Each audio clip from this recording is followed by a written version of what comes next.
திருப்பரங்குன்றம் சுப்பிரமணிய சுவாமி திருக்கோவில் மலை மேல் உள்ள தீபத்தூணில் தீபம் ஏற்ற வேண்டும் என்ற மாண்புமிகு நீதியரசர் திரு ஜி.ஆர். சுவாமிநாதன் அவர்களின் தீர்ப்புக்கு எதிரான திமுக அரசின் மேல்முறையீட்டையும் அது தொடர்பான பிற மனுக்களையும் மாண்புமிகு சென்னை உயர்நீதிமன்ற மதுரை அமர்வு தள்ளுபடி செய்து தீர்ப்பளித்துள்ளது பெருமகிழ்ச்சி அளிக்கிறது.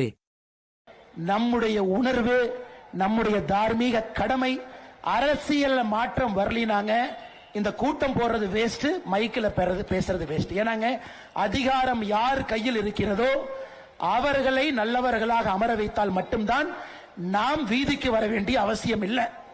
தப்பான ஆள அதிகாரம் கொடுத்தீங்கன்னா நாம மலையில வீதிக்கு வரணும்.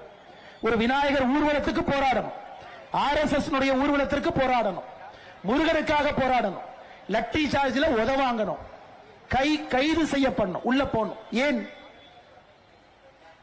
இந்து முன்னணியினுடைய மாநில தலைவராக இருந்த அற்புதமான மகான் திருப்பரங்குன்றத்தினுடைய முருகருக்கு ஆதரவாக பேசி ஆதரவாக நடந்து கொண்ட காரணத்தினால மட்டும்தான் மாநில தலைவராக இருந்தவர் வெட்டி படுகொலை செய்யப்பட்டார் தமிழக மண்ணில். யோசிச்சு பாருங்க, இந்து முன்னணி இயக்கத்தினுடைய மாநில தலைவராக இருந்தவரை வெட்டி படுகொலை செஞ்சாங்க. ஏன்னா திருப்பரங்குன்றத்தை பத்தி பேசுறதுக்காக.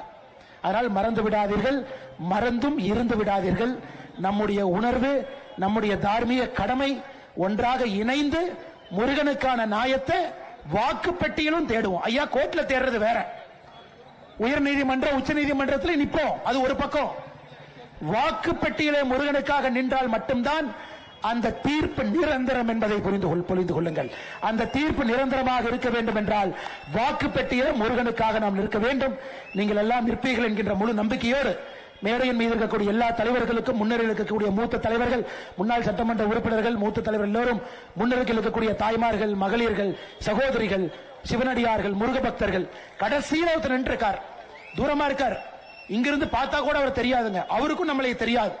ஆனா உணர்வோடு நிற்கின்றார், உணர்வோடு நிற்கின்றார். கடைசியில் இருந்தாலும், கடைசியில் வரிசையில் அமர்ந்தாலும் எனக்கு யாரும் பேசுவதை கேட்கவில்லை, யார் பேசுவதும் பார்க்கவில்லை என்று சொன்னாலும் கூட முருகனுடைய அருளுக்காக, முருகனுக்காக நிற்கக்கூடிய இந்த அரங்கத்தில் இருக்கக்கூடிய எல்லா பொதுமக்களுக்கும் என்னுடைய நன்றி கலந்த வாழ்த்துக்களை, வணக்கங்களை தெரிவித்து என்னுடைய உரையை முடித்துக் கொள்கின்றேன். வெற்றிவேல் முருகனுக்கு, வீரவேல் முருகனுக்கு, ஞானவேல் முருகனுக்கு, கந்தனுக்கு, வெற்றிவேல் முருகனுக்கு, மாதா கி ஜெய்.